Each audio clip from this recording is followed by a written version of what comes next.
পশ্চিমবঙ্গের লক্ষ্যে এগিয়ে যাবে এই সংকল্পবদ্ধ হয়ে সকলে মিলে একবার বলি ভারত মাতা কি জয় হিন্দ বন্দে মাতরম। সকলে ভালো থাকবেন, সকলের প্রতি আমার আন্তরিক শুভেচ্ছা রইল।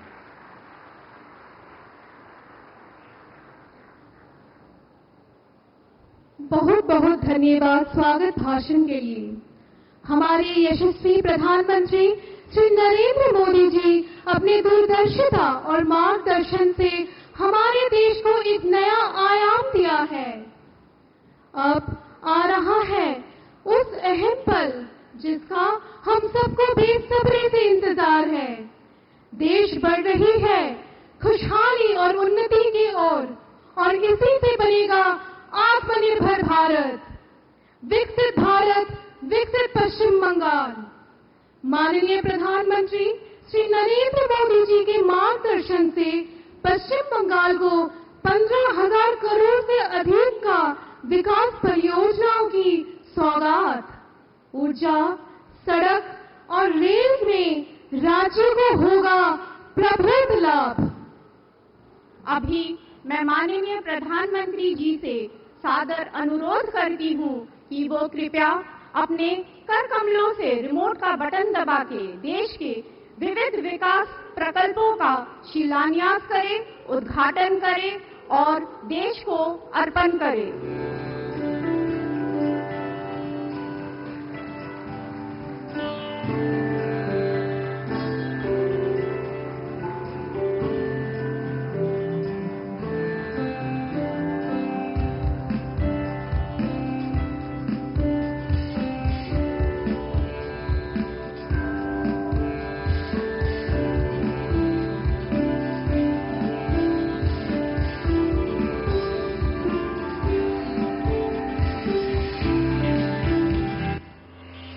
देश के विकास के साथ साथ पश्चिम बंगाल के समग्र विकास के लिए भी प्रधानमंत्री नरेंद्र मोदी जी के नेतृत्व में केंद्र सरकार ने सतत प्रयास किए हैं और इसी कड़ी में आज प्रधानमंत्री नरेंद्र मोदी जी पश्चिम बंगाल को 15,000 करोड़ रुपए की विभिन्न परियोजनाओं की सौगात देने जा रहे हैं। और आज जब देश में कनेक्टिविटी बढ़ रही है, रेलवे, हाईवे, वाटरवे आधुनिक हो रहे हैं, तो इससे ईज ऑफ ट्रैवल भी उतना ही बढ़ रहा है। इसका बड़ा लाभ बंगाल के लोगों को भी मिल रहा है। 11,400 करोड़ रुपए की लागत से पश्चिम बंगाल के पुरुलिया जिले में डीवीसी की रघुनाथपुर ताप विद्युत संयंत्र चरण 2 में 660 मेगावाट की 2 सुपर क्रिटिकल तकनीक से निर्मित परियोजना का शिलान्यास पश्चिम बंगाल में औद्योगिक और आर्थिक विकास को सहयोग देने में महत्वपूर्ण भूमिका निभाने के साथ साथ आम जनता के लिए रोजगार सृजन के अवसर भी प्रदान करेगा। देश की बिजली व्यवस्था सुधारने के लिए 4 अलग अलग चरणों पर एक साथ काम किया गया। प्रोडक्शन, ट्रांसमिशन, डिस्ट्रीब्यूशन और कनेक्शन। इसके साथ ही पश्चिम बंगाल के बांकुड़ा जिले में 650 करोड़ रुपए की लागत से निर्मित डीवीसी मेजिया ताप विद्युत केंद्र की 500 मेगावाट की 2 इकाइयों के फ्लू गैस डीसल्फराइजेशन संयंत्र की रेट्रोफिटिंग प्रधानमंत्री जी द्वारा राष्ट्र को समर्पित किया जा रहा है, जिससे पर्यावरणिक मानदंडों का अनुपालन करने में मदद मिलेगी। राष्ट्रीय राजमार्ग में 103 किलोमीटर के पुराने NH-34 को 2,000 करोड़ रुपए की लागत से 4 लेन में परिवर्तित करने की योजना बनाई गई है, जिससे आम जनता के आवागमन में बड़ी सहूलियत होगी। पश्चिम बंगाल में रेल कनेक्टिविटी को मजबूत करने वाली भारतीय रेल की 940 करोड़ रुपए का निवेश करते हुए दामोदर भूमिशिला के 8.2 किलोमीटर लंबी रेल लाइन तथा बजासो अजीमगंज जंक्शन की 42.15 किलोमीटर लंबी रेल लाइन का दोहरीकरण के साथ साथ 29.48 किलोमीटर लंबी रामपुर हाट मुराराई तीसरी लाइन और अजीमगंज मुर्शिदाबाद की नई लाइन। इन परियोजनाओं से पश्चिम बंगाल में कनेक्टिविटी सुदृढ़ होगी और माननीय प्रधानमंत्री जी के कुशल नेतृत्व में आत्मनिर्भर भारत के लक्ष्य सहित विकसित पश्चिम बंगाल के साथ विकसित भारत के संकल्प को मजबूती मिलेगी। श्री नरेंद्र मोदी जी के लिए जोरदार तालियां।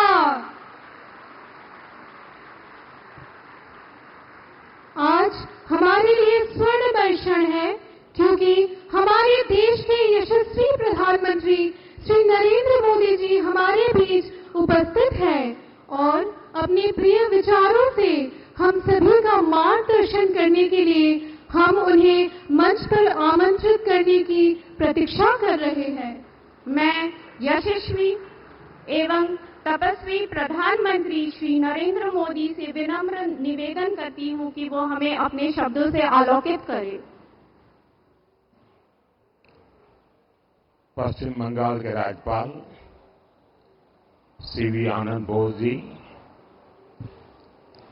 मंत्रिमंडल के मेरे सहयोगी शांतनु ठाकुर जी, बंगाल विधानसभा में नेता विपक्ष शुभेंदु अधिकारी जी, संसद में मेरे साथी जगन्नाथ सरकार जी,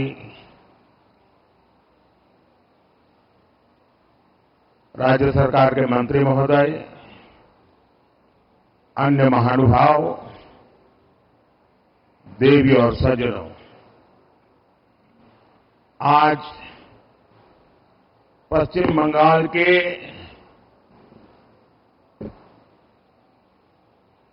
पश्चिम बंगाल को विकसित राज्य बनाने की दिशा में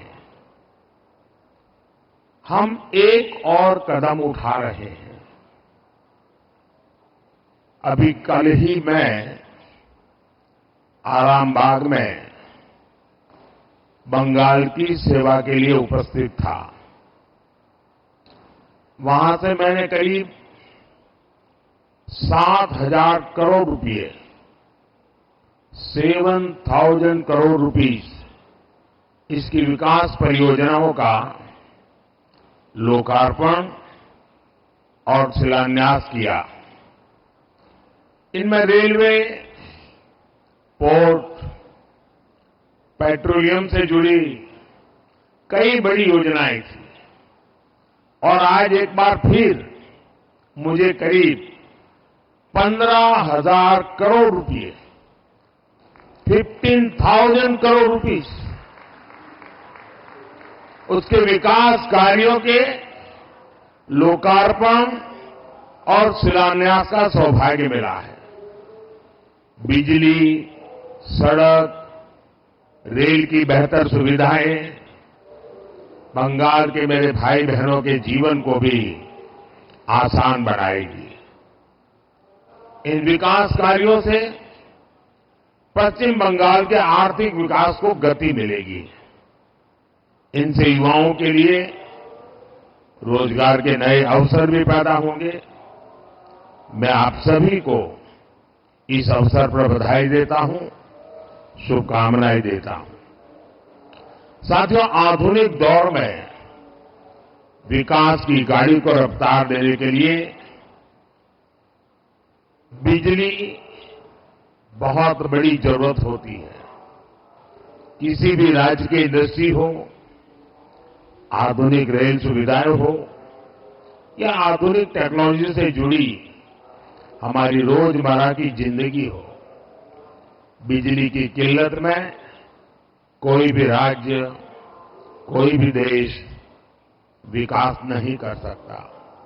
इसलिए हमारा प्रयास है कि पश्चिम बंगाल अपनी वर्तमान और भविष्य की बिजली जरूरतों को लेकर आत्मनिर्भर बने। आज दामोदर घाटी निगम के तहत Raghunathpur thermal power station phase 2 परियोजना का शिलान्यास इसी दिशा में एक बड़ा कदम है। इस परियोजना से राज्य में 11,000 करोड़ रुपए से ज्यादा का निवेश आएगा। इससे राज्य की ऊर्जा जरूरतें भी तो पूरी होगी ही, आसपास के क्षेत्रों में आर्थिक विकास को भी गति मिलेगी। आज इस थर्मल प्लांट के शिलान्यास के साथ ही मैंने मेजिया थर्मल पावर स्टेशन के एफजीडी सिस्टम का उद्घाटन किया है। ये एफजीडी सिस्टम पर्यावरण को लेकर भारत की गंभीरता का प्रतीक है। इससे इस इलाके में प्रदूषण को कम करने में बहुत बड़ी मदद मिलेगी। साथियों, पश्चिम बंगाल हमारे देश के लिए, देश के कई राज्यों के लिए पूर्वी द्वार का काम करता है। पूरब में इस द्वार से प्रगति की अपार संभावनाओं का प्रवेश हो सकता है। इसलिए हमारी सरकार पश्चिम बंगाल में रोडवेज, रेलवेज, एयरवेज और वाटरवेज की आधुनिक कनेक्टिविटी के लिए काम कर रही है। आज भी मैंने फरक्का से रायगंज के बीच नेशनल हाईवे 12 का उद्घाटन किया है। NH-12 का उद्घाटन किया है। इसमें करीब 2000 करोड़ रुपए 2000 करोड़ रुपए खर्च किए गए हैं। इस हाईवे से बंगाल के लोगों के लिए यात्रा की रफ्तार बढ़ेगी। फरक्का से रायगंज तक का जो पूरा सफर है वो 4 घंटे से घटकर आधा हो जाएगा। साथ ही इससे कालियाचक, सुजापुर, मालदा टाउन आदि शहरी इलाकों में यातायात की स्थिति भी सुधरेगी। जब परिवहन की रफ्तार बढ़ेगी तो औद्योगिक गतिविधियां भी तेज होगी। इस इलाके के किसानों को भी फायदा पहुंचेगा। साथियों, इंफ्रास्ट्रक्चर के दृष्टिकोण से रेल पश्चिम बंगाल के गौरवशाली इतिहास का हिस्सा है।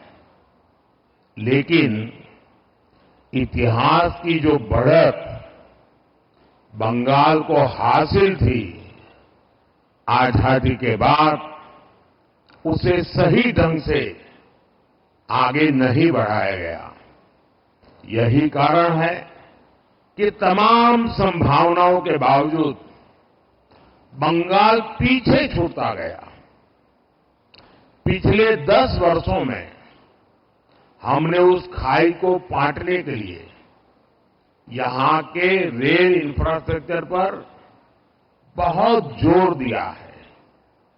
आज हमारी सरकार बंगाल के रेल इंफ्रास्ट्रक्चर के लिए पहले के मुकाबले 2 गुने से भी ज्यादा रुपए खर्च कर रही है।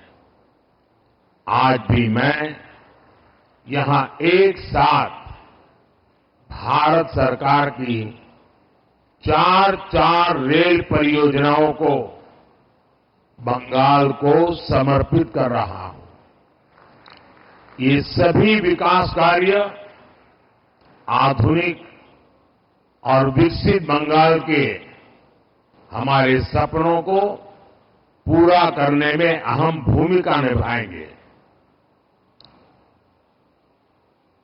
मैं इस समारोह में और अधिक आपका समय लेना नहीं चाहता हूं, क्योंकि बाहर 10 मिनट की दूरी पर ही विशाल मात्रा में बंगाल की जनता जनार्दन इस कार्यक्रम में शरीक होने के लिए बैठी हुई है। वो मेरा इंतजार कर रही है और मैं भी वहां खुले मन से जम करके बहुत कुछ कहना भी चाहता हूं और इसलिए अच्छा होगा कि मैं सारी बातें वहीं पर बताऊं। यहां के लिए बस इतना काफी है एक बार फिर आप सभी को इन परियोजनाओं के लिए बहुत बहुत बधाई देता हूं। धन्यवाद जी।